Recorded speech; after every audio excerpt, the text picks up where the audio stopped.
Greater Noida के जेवर में निर्माणाधीन यमुना इंटरनेशनल एयरपोर्ट पर विमानों की लैंडिंग टेस्टिंग अब 30 नवंबर से शुरू होगी।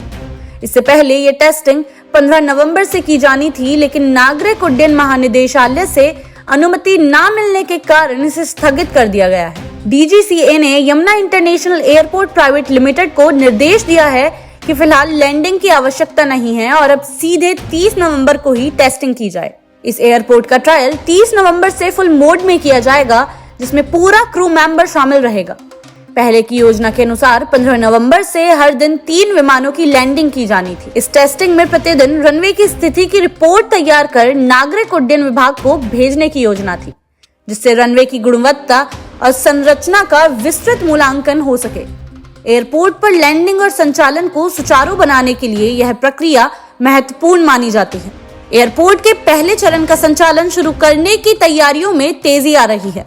इस चरण में 3900 मीटर लंबा रनवे बनकर पूरी तरह तैयार हो चुका है।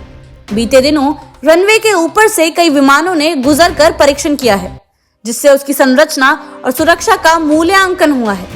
इसके अलावा एक विशाल टर्मिनल बिल्डिंग और एयर ट्रैफिक कंट्रोल टावर भी तैयार किया जा रहा है। टर्मिनल बिल्डिंग में फिनिशिंग का कार्य चल रहा है और इसे 95% तक पूरा कर लिया गया है। एयरपोर्ट की संरचना में उच्च गुणवत्ता वाले उपकरणों का उपयोग किया गया है। इसमें कैट 1 और कैट 3 उपकरण भी शामिल है, जो कोहरे जैसे खराब मौसम में विमान की ऊंचाई और दृश्यता की सटीक जानकारी देते हैं।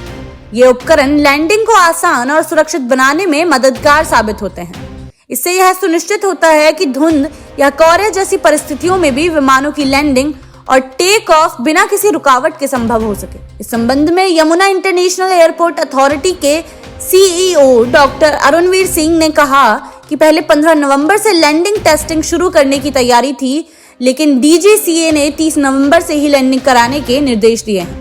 उन्होंने यह भी कहा कि लैंडिंग टेस्टिंग को स्थगित करने के बावजूद एयरपोर्ट की बाकी तैयारियां पूरी गति से जारी रहेंगी।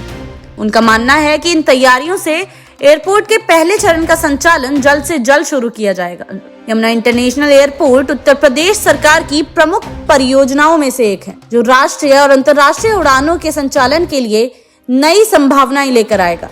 इसके अलावा इस एयरपोर्ट के शुरू होने से क्षेत्र में रोजगार के अवसरों में भी वृद्धि होगी और आर्थिक विकास को भी बढ़ावा मिलेगा।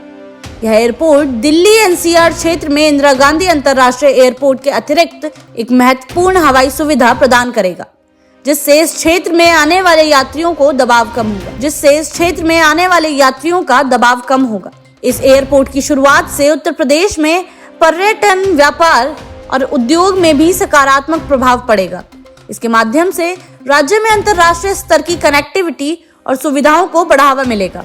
आज के लिए बस इतना ही। जुड़े रहिए हमारे साथ, देखते रहिए डियर इंडिया TV। धन्यवाद।